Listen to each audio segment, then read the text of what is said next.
Muy bien, entonces continuamos con nuestro tema 6. Vamos entonces a hablar sobre la formación del canon del Nuevo Testamento. Formación del canon. ¿Cómo se formó el canon del Nuevo Testamento? Vea, para empezar, necesitamos hablar de un personaje en especial. Un tal llamado Marción. Este personaje vivió en los años del siglo II.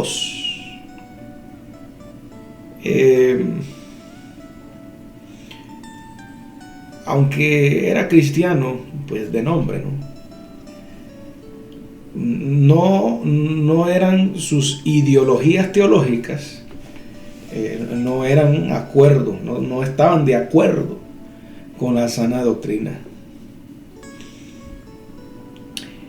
Este Marción estaba influenciado por el gnosticismo. Vea, hermano, este movimiento del gnosticismo, gnóstico, fue un enemigo de la iglesia en un principio. Y si yo les contara, todavía sigue, este gnosticismo todavía sigue hoy en día, rondando los pasillos de la iglesia de Cristo.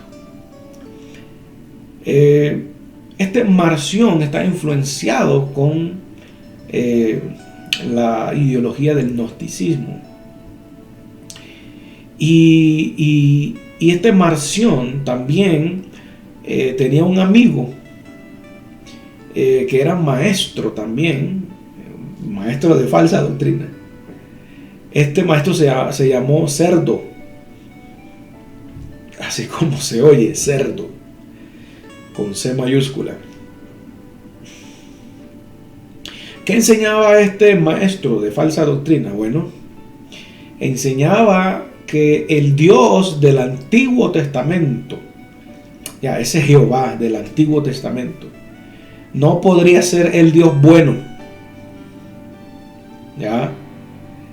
Ahora, en el gnosticismo había la creencia de que existía un Dios que se llamaba el Padre Desconocido. El Padre Desconocido. Ahora, este maestro llamado Cerdo enseñaba que el Padre Desconocido fue el que enseñó Jesús, ya en el Nuevo Testamento. Entonces Marción adopta esta idea extraña y errada de este maestro falso llamado Cerdo, que es puro gnosticismo.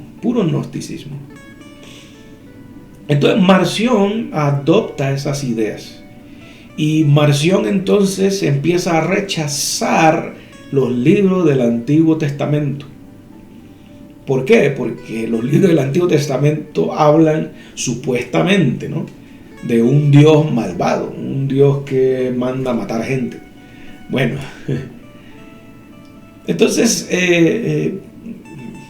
hace un lado este Marción, rechaza los libros del Antiguo Testamento y publica su propia Biblia. ¿Qué les parece?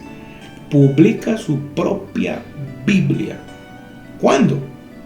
Bueno, cuando la iglesia de Cristo no tenía un canon ya establecido del Nuevo Testamento. O sea, no tenía una Biblia así como la tenemos ahora. Entonces, estamos hablando del siglo I, siglo II. ¿Ya? Entonces, este Marción publica su propia Biblia. Pero esta Biblia era solamente el Nuevo Testamento, pero un Nuevo Testamento mutilado y adulterado, como habría de esperarse. El Nuevo Testamento de Marción era un Nuevo Testamento mutilado y adulterado. ¿Por qué? Porque solamente contenía el Evangelio de Lucas y las cartas de Pablo. Evangelio de Mateo, de Marcos, de Juan, Hechos de los Apóstoles, nada de eso. Solamente el Evangelio de Lucas y las cartas de Pablo. Pero estas cartas de Pablo todas fueron modificadas, trastocadas por Marción.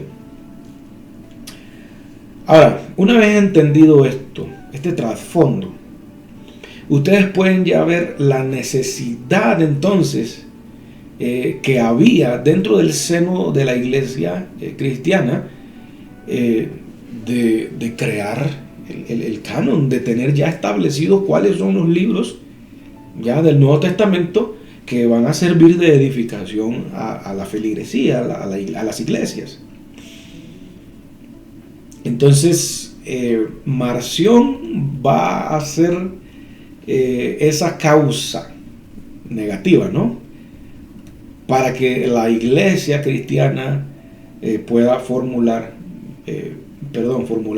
pueda llevar a cabo la canonización, crear el canon. Muy bien. Hablemos ahora de un fragmento llamado el fragmento muratorio. Un estudioso italiano llamado Ludovico Muratori. Este personaje en el año 1740 descubrió un antiguo fragmento bíblico que data del año 170 después de Cristo. 170 después de Cristo. Estamos hablando del siglo II. Y en ese fragmento se habla de un listado. Se habla de un listado de los libros sagrados del Nuevo Testamento. Y en ese listado, el orden, o sea, los libros estaban colocados en ese fragmento que Ludovico Muratori encontró. Se encuentran los libros dispuestos en el siguiente orden. Número 1, Mateo. Número 2, Marcos. Número 3, Lucas. Número 4, Juan. Número 5, Hechos de los Apóstoles. Número 6 y hacia adelante, las epístolas de Pablo. Después viene entonces primera, segunda de Juan. La tercera de Juan no estaba. Viene Judas y Apocalipsis. Bueno, este listado se le conoce como el canon muratori. ¿Ya? Entonces es interesante porque dice que este fragmento data del año 170. O sea, la iglesia primitiva estaba ya nueva. Entonces ese es el orden en que este fragmento llamado Canon Muratori presenta los libros del Nuevo Testamento.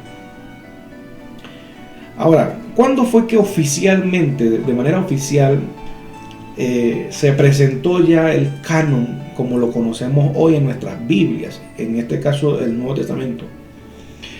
Bueno, hubieron dos concilios. Uno fue en una región llamada Hiporegio, o sea, Hipona. Y la otra región donde se hizo otro concilio fue Cartago. ¿Ya? En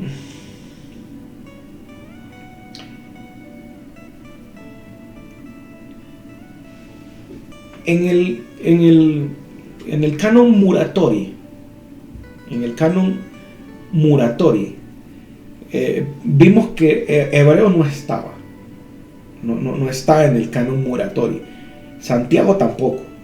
Primera y segunda de Pedro tampoco. Y tampoco estaba tercera de Juan. Entonces,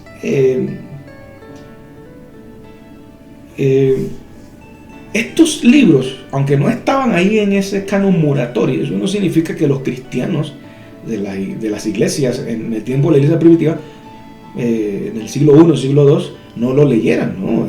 Estas cartas circulaban en las iglesias. ¿Ya? Eran leídos por los cristianos y eran aceptados. ¿Ya?